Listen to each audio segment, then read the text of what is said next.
When Benjamin Franklin exited the Constitutional Convention, he was asked by a woman, "Sir, what have you given us?" His immediate response was, "A republic, ma'am, if you can keep it." Yet most Americans today have been persuaded that our nation's governmental system is a democracy and not a republic. The difference between these two is essential in understanding Americanism and the American system.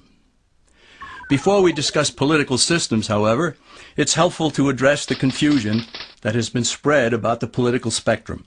Many have been led to believe that the political spectrum places groups such as communists on the far left, fascists or dictators on the far right, and political moderates or centrists in the middle. However, a more accurate political spectrum will show government having zero power on the far right to having 100% power on the far left. At the extreme right, there is no government. The extreme left features total government under such labels as communism, socialism, Nazism, fascism, princes, potentates, dictators, kings, any form of total government. Those who claim that Nazis and fascists are right-wing never define their terms. This amounts to spreading confusion. Toward the middle of the political spectrum can be found the type of government limited to its proper role of protecting the rights of the people. That's where the Constitution of the United States is. Those who advocate such a form of government are really constitutional moderates. So let's analyze the basic forms of government. They are monarchy or dictatorship ruled by one, oligarchy ruled by a few, democracy ruled by a majority, republic ruled by law, and anarchy, which is ruled by no one. In discussing these five, we'll see that they can be narrowed down to even fewer. Looking first at monarchy or dictatorship, this form of government doesn't really exist in the practical sense. It's always a group that puts one of its members up front. A king has his council of nobles or earls, and every dictator has his bureaucrats or commissars, the men behind the scenes. This isn't ruled by one, even though one person may be the visible leader. It's ruled by a group. So let's eliminate monarchy, dictatorship, because it never truly exists. Oligarchy, which is ruled by a group, is the most common form of government in all history. And it is the most common form of government today. Most of the nations of the world are ruled by a powerful few, and therefore oligarchy remains.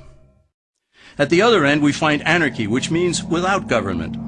Some people have looked over history and found that many of its worst crimes were committed by governments. So they decided that having no government might be a good idea. But this is a mistake, because as the ancient Greeks stated, without law there can be no freedom. Our founding fathers agreed and held that some amount of government is a necessary force in any civilized, orderly society. In a state of anarchy, however, everyone has to guard life, liberty, and property, and the lives of family members. Everyone must be armed, and movement is severely restricted because one's property has to be protected at all times. Civilized people have always hired someone to do the guarding, a sheriff, a police force, or some branch of government. Once law enforcement was in place, the people were freer. They could leave their property, work in the fields, and so on. In short, the proper amount of government makes everyone freer. There are some who advocate anarchy, however, not because they want no government, but because they don't like what they have. They use anarchy as a tool for revolutionary change. The condition of anarchy is very much like a vacuum where something rushes in to fill it. These calculating anarchists work to break down the existing government with rioting, killing, looting, and terrorism. Tragically, the people living in such chaos often go to those best able to put an end to it and beg them to take over and restore order. And who is best able to put an end to the chaos? The very people who started it. The anarchists who created the problem then create a government run by them, an oligarchy, where they have total power. This is exactly what happened in Russia that led to Lenin taking total power, and in Germany where Hitler's brown shirts created the chaos that brought him to power.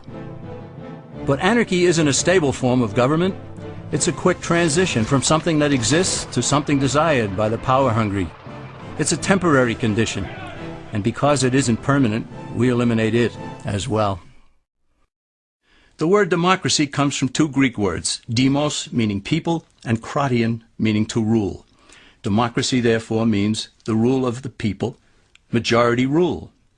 This, of course, sounds good, but suppose the majority decides to take away one's home, or business, or children. Obviously, there has to be a limit. The flaw in democracy is that the majority isn't restrained.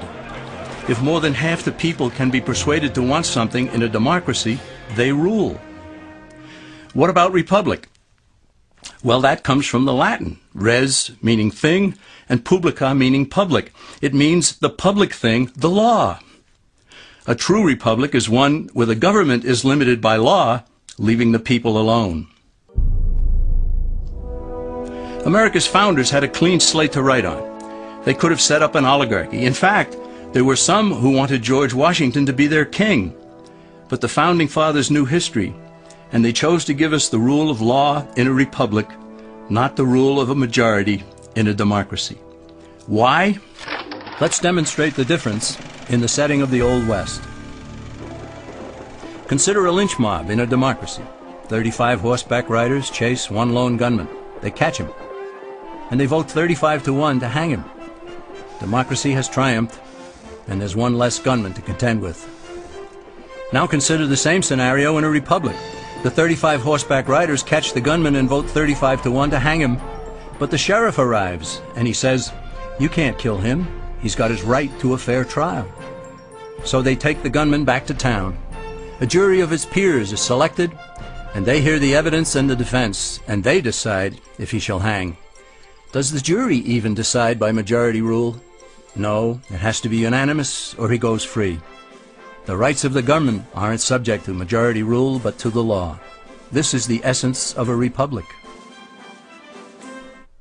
Many Americans would be surprised to learn that the word democracy does not appear in the Declaration of Independence or the U.S. Constitution, nor does it appear in any of the constitutions of the 50 states. The founders did everything they could to keep us from having a democracy. James Madison, rightly known as the father of the Constitution, wrote in essay number 10 of the Federalist Papers, "Democracies have ever been spectacles of turbulence and contention, have ever been found incompatible with personal security or the rights of property, and have in general been as short in their lives as they have been violent in their deaths." Alexander Hamilton agreed, and he stated, "We are a republican government. Real liberty is never found in despotism or in the extremes of democracy." Samuel Adams, a signer of the Declaration of Independence, stated, "Democracy never lasts long. It soon wastes, exhausts, and murders itself." The founders had good reason to look upon democracy with contempt, because they knew that the democracies in the early Greek city-states produced some of the wildest excesses of government imaginable. In every case, they ended up with mob rule, then anarchy, and finally tyranny under an oligarchy. During that period in Greece, there was a man named Solon, who urged creation of a fixed body of law not subject to majority whims. But where the Greeks never adopted Solon's wise counsel, the Romans did. Based on what they knew of Solon's laws, they created the 12 tables of the Roman law, and in effect built a republic that limited government power and left the people alone. Since government was limited, the people were free to produce, with the understanding that they could keep the fruits of their labor. In time, Rome became wealthy and the envy of the world. In the midst of plenty, however, the Roman people forgot what freedom entailed. They forgot that the essence of freedom is the proper limitation of government. When government power grows, people freedom recedes. Once the Romans dropped their guard, power-seeking politicians began to exceed the powers granted them in the Roman Constitution. Some learned that they could elect politicians who would use government power to take property from some and give it to others.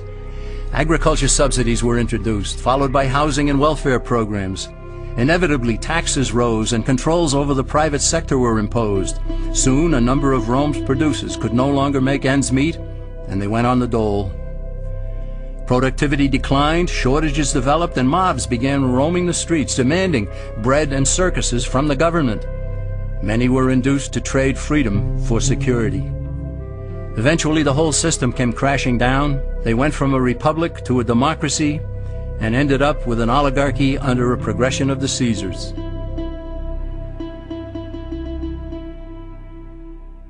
Thus, democracy itself is not a stable form of government. Instead, it is the gradual transition from limited government to the unlimited rule of an oligarchy. Knowing this, we as Americans are ultimately left with only two choices.